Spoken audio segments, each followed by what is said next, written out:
Assalamualaikum warahmatullahi wabarakatuh. Alhamdulillahirabbil alamin. Wassalatu wassalamu ala asrofil anbiya'i wal mursalin Sayyidina Muhammadin wa ala alihi wa sahbihi ajma'in, amma ba'd. Pertama-tama marilah kita panjatkan puji dan syukur kehadirat Tuhan Yang Maha Esa, karena atas limpahan berkat dan rahmat-Nya sehingga kita dapat melakukan perkuliahan dengan secara online ini.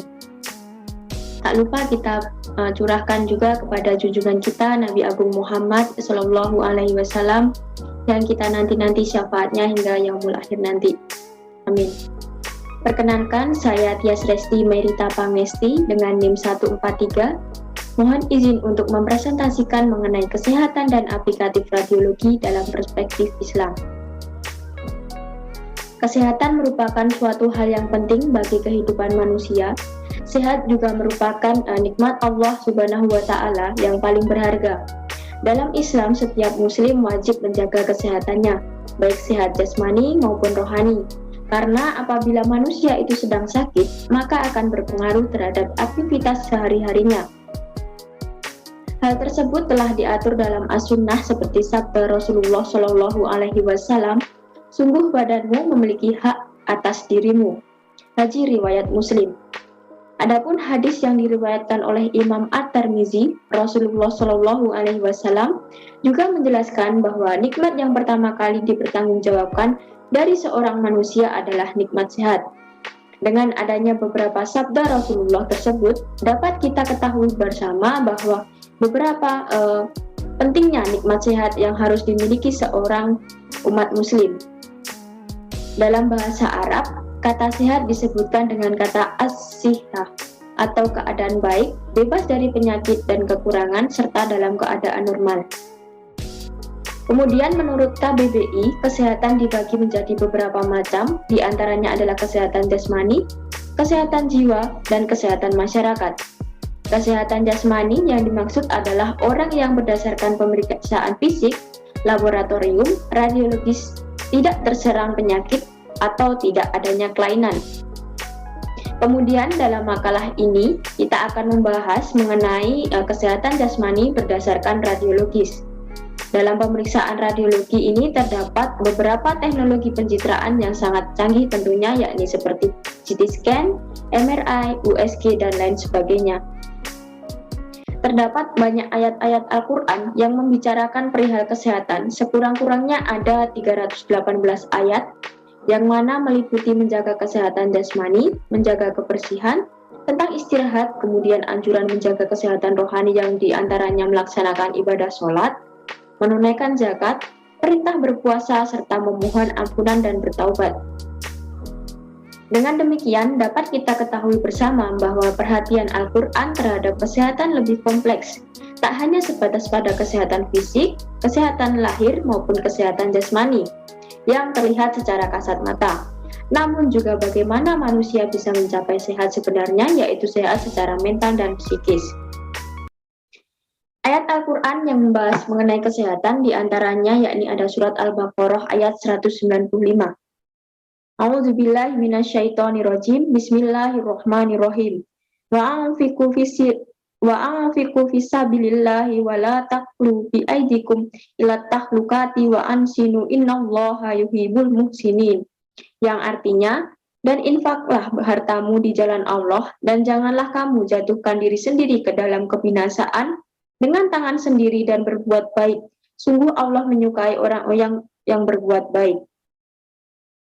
Kemudian surat yang kedua yakni ada surat Al-Maidah ayat 88.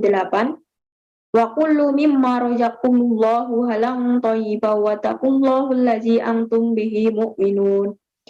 Yang artinya, dan makanlah dari apa yang telah diberikan Allah kepadamu dan sebagai rezeki yang halal dan baik, dan bertakwalah kepada Allah yang kamu beriman kepadanya.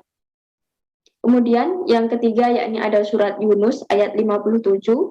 Ya ayuhan nasu qad ja'atakum mau'izatum mir rabbikum wa shifaa'un limas fi suduri wa hudaw wa rahmatul lil mu'minin. Yang artinya, wahai manusia, sungguh telah datang kepadamu pelajaran Al-Quran dari Tuhanmu, penyembuh bagi penyakit yang ada dalam dada dan petunjuk serta rahmat bagi orang yang beriman. Kemudian, ada beberapa tuntunan agar tubuh tetap sehat menurut Al-Quran berupa pencegahan, pemeliharaan, serta pengobatan, yaitu yang pertama ada mengkonsumsi makanan yang bergizi, larangan mengkonsumsi makanan dan minuman berbahaya dan secara berlebihan, kemudian urgensi istirahat bagi tubuh dan urgensi gerak badan dan olahraga bagi kesehatan tubuh, dan yang terakhir yakni melakukan upaya penyembuhan dan pencegahan. Yang selanjutnya kita akan memasuki pembahasan mengenai aplikatif pemeriksaan radiologi dalam perspektif Islam. Yang pertama ada kehamilan dan proses kelahiran dengan tinjauan USG dalam perspektif Islam. Bagi umat muslim khususnya seorang perempuan yang hamil dan melahirkan adalah hal yang bersifat alamiah dan kodrati. Terkadang merasa kurang sempurna apabila seorang perempuan yang tidak bisa hamil dan tidak ingin melahirkan anak. Namun, hamil dan melahirkan sesungguhnya bukan sekedar kodrati saja, akan tetapi merupakan kelanjutan dari tujuan penciptaan manusia itu sendiri, yang mana sejak awal telah ditetapkan oleh Allah Subhanahu wa Ta'ala sebagai khalifahnya. Dengan dasar di atas, maka Islam memberikan perhatian mengenai persoalan kehamilan dan kelahiran ataupun persalinan. Bahkan, dalam komplikasi Islam, pembicaraan tentang kehamilan dan persalinan bukan hanya sekedar pada daerah kesehatan ibu dan janin saja, melainkan merambah pada masalah hukum yang berlaku, misalnya bagaimana iddah perempuan yang hamil, bagaimana hukum aborsi, dan lain sebagainya. Di dalam Al-Quran pun, selain membahas mengenai hal-hal di atas, juga menjelaskan tentang urgensi pernikahan dengan tujuan ibadah atau mendekatkan diri kepadanya. Kemudian, sejak muncul adanya kasus perceraian di dalam Islam, mulai diatur adanya iddah atau masa tunggu bagi wanita karena wanita yang mengandung atau hamil, maka sangat penting untuk diberikan dengan undang-undang atau makasih al-syariah. Apabila seorang perempuan yang ditalak tidak boleh menerima lamaran atau khitbah dari laki-laki dan hanya alasan untuk mengetahui isi rahimnya, memastikan apakah hamil atau tidak, untuk zaman sekarang tidak perlu menunggu waktu yang lama. Misalnya 2 atau 3 bulan dengan hitungan 3 kali kurung. Untuk memastikan hal tersebut, muncul alat-alat canggih khususnya yakni alat USG, di mana alat USG ini adalah salah satu dari produk teknologi pencitraan kedokteran medical imaging yang digunakan untuk mencitrakan bagian dalam organ atau jaringan tubuh dengan gelombang suara tanpa membuat sayatan atau luka. Adapun contoh ayat Al-Quran yang menjelaskan tentang kondisi janin dan rahim manusia yakni dalam surat Al-Luqman ayat 34, yang artinya sesungguhnya hanya di sisi Allah ilmu tentang hari kiamat, dan Dia yang menurunkan hujan dan mengetahui apa saja yang ada dalam rahim, dan tidak ada seorang pun yang dapat mengetahuinya dengan pasti dan apa yang akan dikerjakan besok, dan tidak ada seorang pun yang dapat mengetahui di bumi mana dia akan mati. Sungguh Allah Maha Mengetahui, Maha Mengenal. Ayat ini adalah awal mulanya dimaksudkan untuk menjawab keraguan orang-orang kafir atas keniscayaan hari kiamat sebagaimana diisyaratkan pada ayat sebelumnya. Melihat ayat di atas juga, maka kondisi janin di dalam kandungan termasuk hal gaib yang mana Allah Subhanahu wa Ta'ala yang mengetahui. Seperti penjelasan di atas, dengan adanya kemajuan ilmu pengetahuan dan teknologi, maka muncullah alat USG. Pada penelitian pustaka mengatakan peran USG yang lain adalah menentukan lama masa iddahnya wanita. Perkembangan ilmu teknologi modern ini tidak dapat mengubah panjang pendeknya masa iddah yang telah ditetapkan dan dijelaskan oleh Al-Quran maupun hadis, tapi terdapat keyakinan bahwa rahim wanita yang dicerai itu bersih dan di antara suami atau istri tidak mungkin rujuk kembali. Dengan demikian, masalah iddah dalam ajaran Islam adalah bersifat ta'abudi atau pengabdian diri kepada Allah, melainkan bukan sifat dari ta'akuli atau sebab dan alasan. Ketika seorang wanita yang ditalak masuk dalam kategori iddah wanita, siklus haidnya tidak teratur, dan wanita menopause tersebut, maka letak salah satu peran USG ada di sini. Sesuai dengan firman Allah Subhanahu wa Ta'ala, masa iddah perempuan hamil juga dijelaskan dalam surat At-Talaq ayat 4, yang artinya Perempuan-perempuan yang tidak lagi haid atau menopause di antara istri-istrimu, jika kamu ragu-ragu tentang masa idahnya, maka idah adalah 3 bulan, dan begitu pula perempuan-perempuan yang tidak haid. Sedangkan perempuan yang hamil, waktu idah mereka itu adalah sampai mereka melahirkan kandungannya. Dan barang siapa bertakwa kepada Allah, niscaya Dia menjadikan kemudahan baginya dalam urusannya. Kemudian untuk aplikatif yang kedua, yakni mengenai diagnosis pasien dengan riwayat HNP pada modalitas CT scan dan MRI dalam perspektif Islam. HNP atau hernia nucleus pulposus adalah kondisi di mana bantalan ruas tulang belakang bergeser dan menekan saraf tulang belakang. Dari beberapa studi didapatkan bahwa diagnosis pasien dengan riwayat HNP ini harus segera dilakukan secara tepat dan cepat agar tidak menimbulkan risiko yang lebih parah. Untuk menegakkan diagnosis tersebut, maka dilakukan pemeriksaan radiologi dengan modalitas yang sangat canggih, yakni seperti alat CT scan dan MRI. MRI adalah modalitas yang terpilih untuk menegakkan diagnosis HNP karena dapat melihat struktur kolum vertebrae dengan jelas dan detail sekaligus menentukan letak herniasi. Sedangkan pada pemeriksaan CT scan merupakan alternatif dari pemeriksaan MRI. Pemeriksaan CT dapat menunjukkan struktur tulang dan juga jaringan lunak pada vertebrae.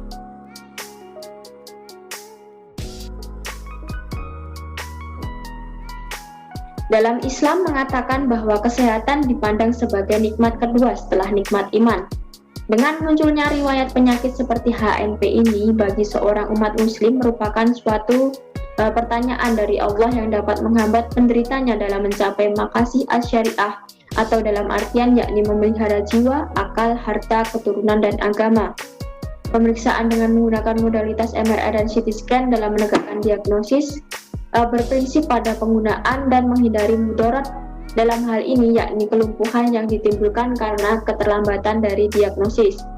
Oleh karena itu, MRI dan CT scan memiliki efektivitas dalam membantu mengatasi diagnosis HNP, sehingga penggunaannya dalam mendiagnosis penyakit tersebut diperbolehkan dalam Islam.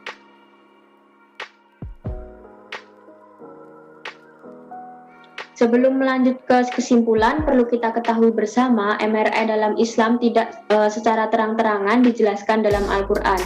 Namun bisa kita telusuri bahwa MRI adalah suatu teknologi yang dihasilkan oleh manusia, yang mana manusia sendiri adalah menciptakan ataupun menemukan teknologi canggih ini atas dasar bentuk kekuasaan Allah Subhanahu wa Ta'ala.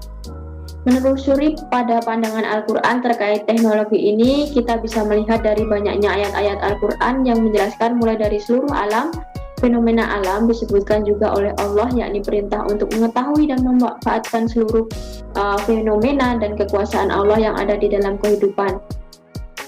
Yakni bisa kita lihat pada surah Al-Jasiyah ayat 13 yang artinya, dan Dia menundukkan apa yang ada di langit dan apa yang ada di bumi untukmu semua sebagai rahmat darinya. Sungguh dalam hal ini demikian benar-benar terdapat tanda-tanda kebesaran bagi orang-orang yang berpikir. Dengan demikian jelaskan bahwa banyak sekali kekuasaan Allah yang mana kita manusia memiliki akal pikir yang dapat mensyukuri nikmat Allah yang diberikan dengan begitu. Dengan begitu, kita sebagai manusia yang berakal bisa menghasilkan teknologi yang tentunya bermanfaat bagi orang lain. Oke, dari penjelasan-penjelasan yang ada pada kesempatan kali ini, kita dapat menyimpulkan bahwa kesehatan merupakan suatu hal yang penting bagi kehidupan manusia. Sehat juga merupakan nikmat Allah Subhanahu wa Ta'ala yang paling berharga.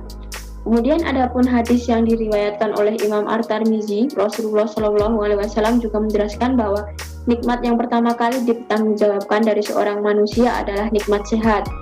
Dalam pembahasan kali ini kita sudah membahas mengenai kesehatan jasmani berdasarkan radiologis. Dalam pemeriksaan radiologi ini terdapat teknologi pencitraan yang sangat canggih, yakni seperti CT scan, MRI, dan USG. Terdapat juga aplikatif pemeriksaan radiologi berdasarkan perspektif Islam dengan modalitas USG, CT scan, dan MRI seperti yang telah dibahas pada kesempatan tadi. Mungkin hanya itu yang dapat saya sampaikan. Kurang lebihnya saya mohon maaf. Saya akhiri. Wabillahi taufik walhidayah. Wassalamualaikum warahmatullahi wabarakatuh.